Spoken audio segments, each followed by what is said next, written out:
Desse jeito, ela vai fazer umas 50 viagens. Eu sei.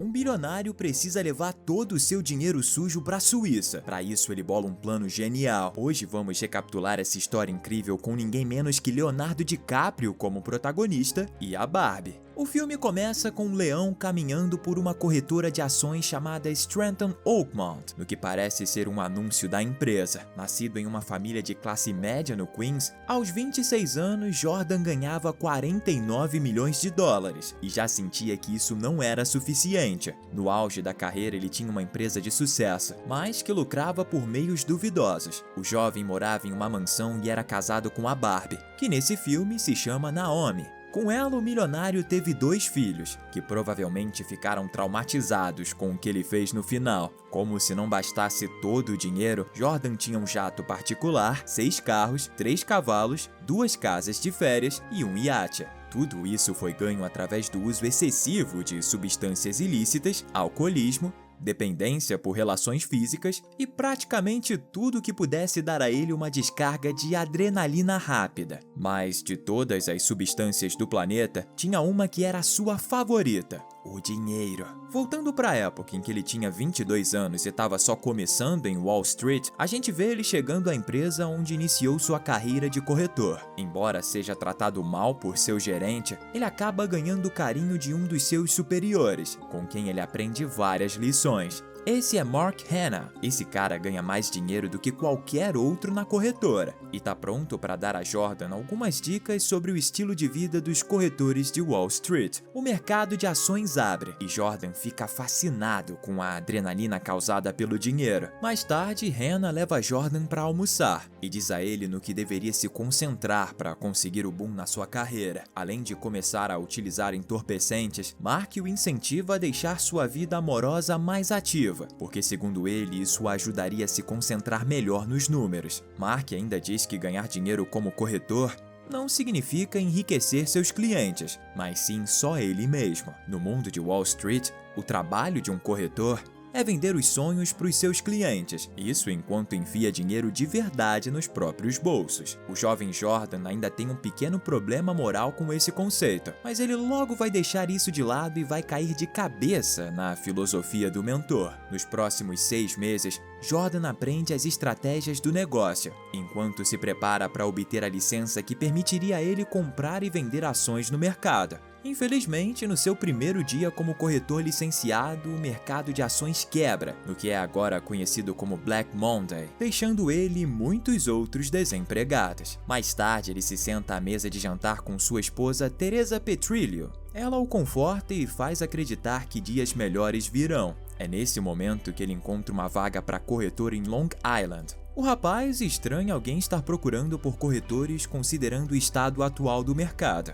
Mas, mesmo assim, o Jordan vai para a entrevista na pequena empresa. Apesar de pequena, o que ele vai aprender aqui vai mudar a sua vida para sempre. O homem que o entrevistou, que parece um completo idiota comparado aos seus colegas anteriores, explica que eles lidam só com ações tostão. São ações de baixo valor que pertencem a empresas que não têm o capital suficiente para entrar em bolsas de valores custando preços altos. Por isso, as vendem por centavos. Jordan fica um pouco confuso sobre como tudo funciona, até que o homem conta para ele que ele ganharia uma comissão de 50%, algo que o deixa bem animado. Afinal, em seu antigo trabalho, sua comissão não passava dos 1%. Sendo um vendedor nato, Jordan rapidamente percebe que pode ganhar muito dinheiro ali. Tudo o que tem que fazer é convencer os seus clientes que aquelas ações que está vendendo são os melhores investimentos do mundo. Em sua primeira ligação, ele consegue vender um número absurdo e impressiona todos os seus colegas de trabalho. Jordan começa a ganhar dinheiro rapidamente, o que chama a atenção de um de seus vizinhos,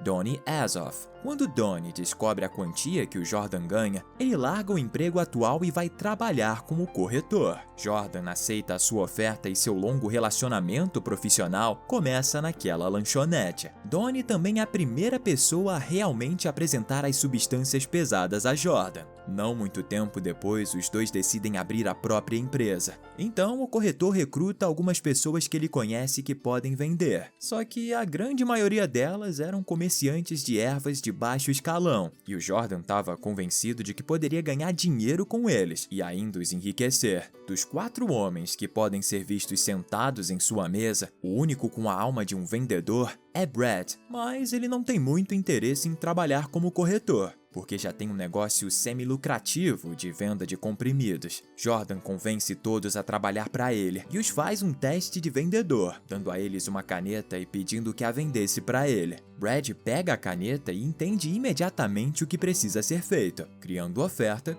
e demanda. Apesar do pouco tempo para os ensinar, Jordan acredita que vai conseguir fazer desse pequeno grupo uma equipe de corretores de sucesso. Além de Donnie, os homens que ele inicialmente contrata para sua empresa são Robbie, Alden, Chester e Hugret, sendo o último um estudante formado de direito. Com o tempo, eles começam a ganhar dinheiro, mas Jordan logo percebe que podem ganhar ainda mais se eles os treinar para parecerem inteligentes o suficiente e serem capazes de vender ações para pessoas com experiência no mercado. Ele reinventa a empresa e a nomeia de Stratton Oakmont, sendo aqui que a sua jornada rumo à riqueza começa. O processo de reestruturação transforma seus homens de idiotas em verdadeiros vendedores, e em pouco tempo ele é capaz de levar a empresa para o próximo nível. O crescimento da Stratton Oakmont é tão rápido que acaba atraindo olhares, como de revistas como a Forbes, mas também do FBI, que começa a investigar o Jordan e seu negócio. A Forbes o chama de o Lobo de Wall Street e o compara como um falso Robin Hood, onde ele pega o dinheiro de pessoas ricas e coloca em seu próprio bolso. Por mais que a revista tenha tido a intenção de sujar a imagem da Stratton Oakmont, eles fizeram justamente o oposto e tornaram Jordan um superastro, ajudando a empresa a dobrar de tamanho com corretores novatos que estão lutando para entrar no jogo. Sua empresa se torna um tipo de hospício, com muitas substâncias ilícitas, álcool e garotas de programa. O problema disso tudo é que as coisas estavam indo longe demais. Para controlar as pessoas, Jordan consegue que seu pai trabalhe para ele como uma espécie de monitor, que vai os impedir de perder completamente a cabeça. O filme salta para uma das festas de Stratton Oakmont, onde tudo na vida de Jordan muda mais uma vez. Logo de cara, a gente vê ele se perdendo em sua substância preferida, um comprimido que o deixa bem fora da realidade. Durante o efeito do remédio, Donnie tem uma ideia mirabolante que pode trazer ainda mais lucros para a empresa. Ele surge com o nome de Steve Madden, o antigo amigo de colégio dele, que se tornou um importante designer de calçados. Mais tarde na festa, Jordan se depara com a Barbie e fica encantado com sua beleza, mal conseguindo dar atenção para sua própria esposa. Essa é a Naomi que a gente contou lá no início do vídeo, uma duquesa encantadora que atrai olhares por onde passa. Aos poucos, o corretor e a duquesa se tornam amantes. Jordan tenta esconder ao máximo seu novo relacionamento com Teresa, só que um dia ela acaba descobrindo e o casamento termina. Assim que recebe os papéis de divórcio, o corretor vai morar com Naomi em um apartamento enorme. Olha, trair a esposa não é a única coisa obscura que Jordan faz nesse ponto da vida. Para lucrar ainda mais, ele começa a manipular o mercado de Wall Street, comprando ações e colocando no nome de seus comparsas. Assim, ele poderia aumentar o preço das ações e Brad as venderia pelo maior valor possível, fazendo com que o lucro retorne todo para o próprio Jordan. Para se manter fora do radar da Comissão de Valores Mobiliários, que poderiam arruinar o seu esquema, ele contrata um advogado chamado Manny Riskin.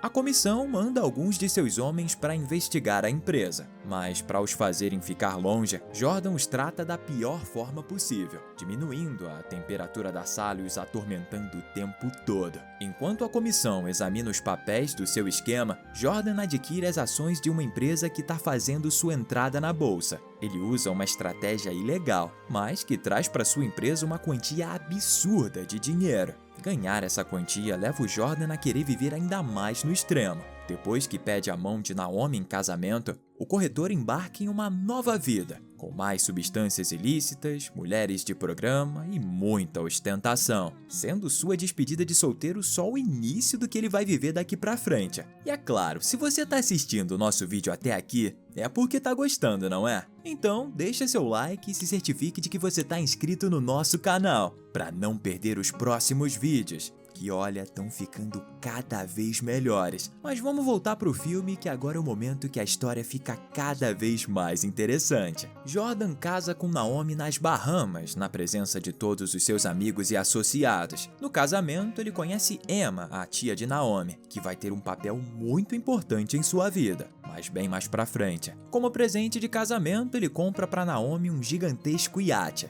onde passam a lua de mel. Depois que voltam, eles vão morar em uma casa que é considerada um dos imóveis mais caros do mundo, repleta de todo tipo de pessoal, desde empregadas domésticas até cozinheiros e 2 guardas que trabalham em turnos. 1 ano e meio depois, seu casamento já não está indo bem, devido ao seu contínuo abuso de substâncias ilícitas e necessidades cada vez maiores de acasalar com múltiplas parceiras. Mas enquanto o casamento vai mal, a sua vida profissional estava em plena expansão.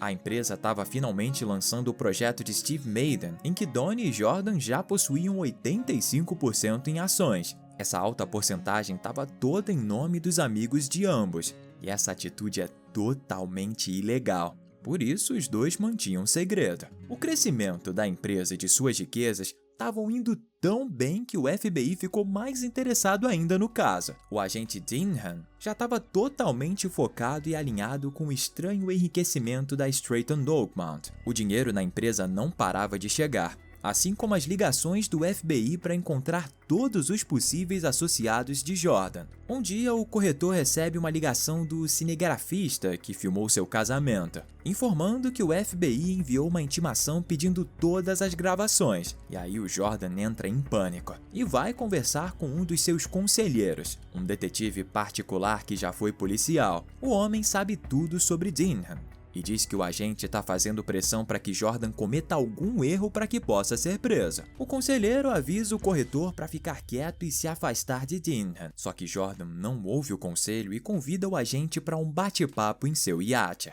Ele inicia a conversa amigavelmente, oferecendo a Dinham uma lista completa com os nomes de seus associados, mas depois segue em outra direção, tentando o trazer para o seu lado utilizando o suborno. Dinham parece estar caindo no papo do milionário, mas na verdade só está vendo até onde o Jordan iria. No final, o agente diz que não está interessado em subornos, o que deixa o corretor furioso e ainda mais em pânico. Depois da terrível conversa com o FBI, Jordan precisa pensar em esconder seu dinheiro, de modo que ficasse longe do radar das autoridades federais. Felizmente, o seu amigo Hugret conhecia um banqueiro suíço dos tempos de faculdade de direito, e ele agenda uma reunião para os dois na Suíça. Apesar dos negócios estarem indo bem, o vício de Jordan piorava a cada dia. Para fazer a longa viagem de avião dos Estados Unidos até a Suíça, ele decide utilizar bastante de seu comprimido favorito. O corretor fica tão fora de si que acaba causando grandes inconvenientes no avião,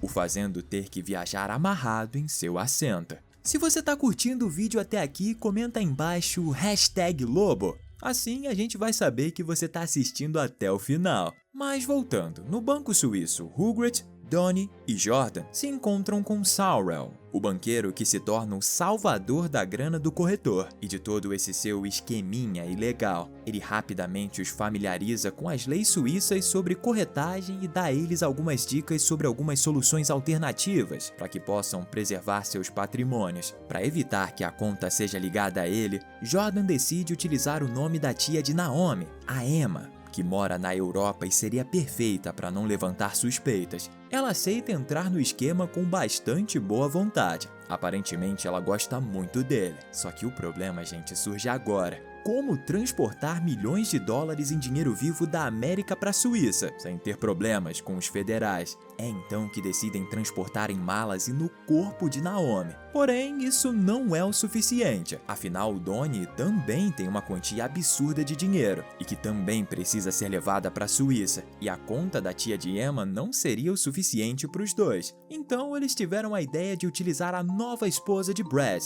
a Chantel, que é de origem eslovena. Para agilizar o processo, eles utilizam toda a família da europeia, fazendo várias viagens para levar e guardar toda aquela grana. Em mais um dia de transporte, Donnie acaba provocando e discutindo com Brad. O desentendimento acaba alarmando a polícia, que pega Brad com a mala cheia de dinheiro. Por causa da estupidez do Donnie, o contrabandista é preso e acaba sendo condenado a 3 meses de prisão por não dedurar o esquema. De noite, Donnie vai até a casa de Jordan com alguns comprimidos extremamente raros para tentar compensar a burrada que fez mais cedo. Ele sabe que quando o corretor descobrir, vai ficar irado. Jordan não percebe que Donnie está escondendo algo e fica bem animado com os comprimidos. Como os medicamentos são muito antigos e já passaram 15 anos do prazo de validade, o efeito não bate imediatamente e Jordan e Donnie continuam tomando um após o outro. Por mais que o efeito demore a bater, ele acaba batendo de um jeito como os dois não esperavam. Jordan fica chapado bem no meio de uma conversa com seu detetive particular, que diz a ele que todos os seus telefones estão grampeados. O corretor vai até um telefone público local, mas logo tem que voltar, quando recebe uma ligação de Naomi, que o informa que Donnie tá chapadão falando com Sorrel ao telefone. Jordan chega em casa e mal consegue andar. Ele se esforça para tirar o amigo do telefone. Donnie começa a engasgar com alguns petiscos que tinha ingerido. Como ele estava sob o efeito de calmante do comprimido, o corretor mal consegue se levantar, mas consegue um pouco de adrenalina depois de utilizar um pouco da sua substância favorita, conseguindo assim salvar o seu amigo.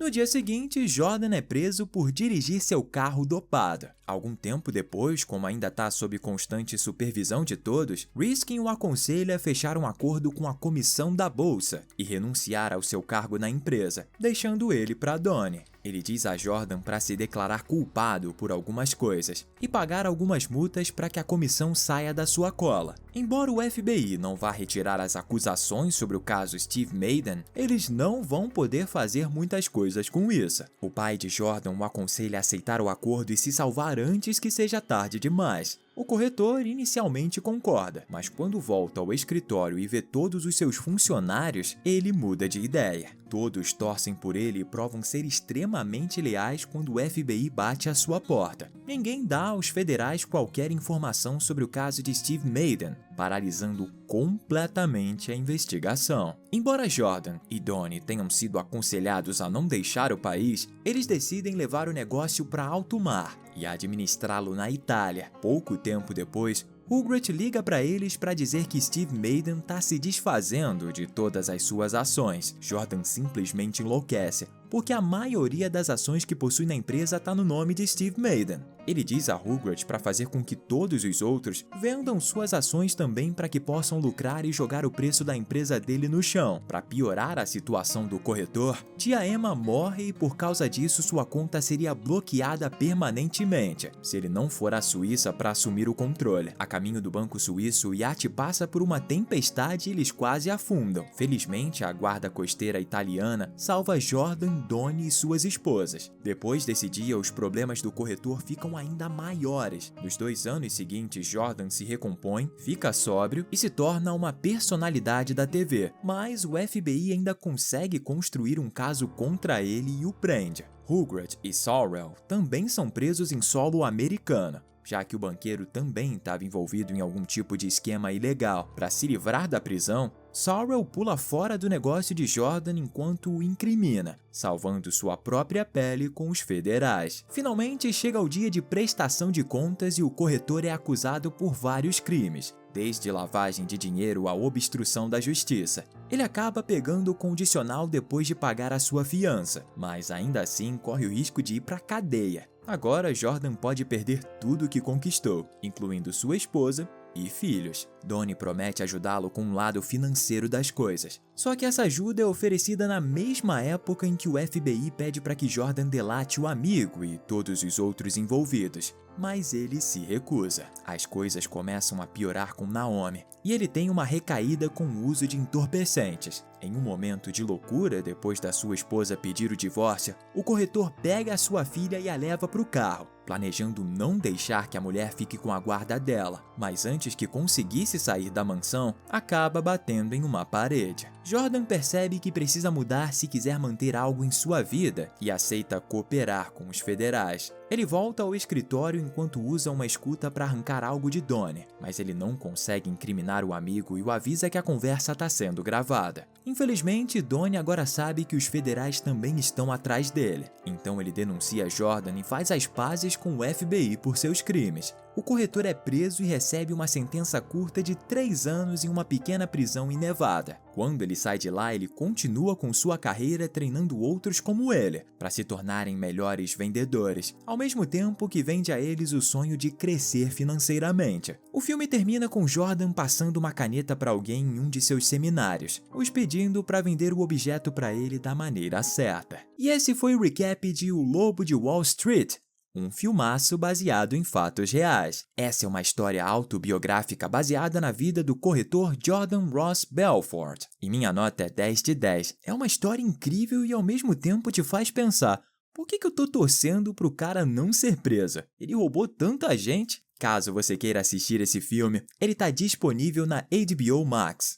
Eu espero que você tenha mais de 18 anos e não assista na TV da sala. Tem umas cenas que vão traumatizar certas pessoas. Mas se você quer deixar a sua tia crente com raiva com a cena de um cara cheirando farinha na bunda de uma garota de programa, vá em frente. Deixa aí nos comentários qual que é a sua nota também e comenta o que você achou. E se você assistiu até aqui é porque gostou, não é? Então vê esse vídeo que eu postei esses dias também, onde eu conto a história de um cara que sempre foi zoado na infância, até lutar Muay Thai e ficar com mais de 2 metros de altura. Te vejo lá, hein?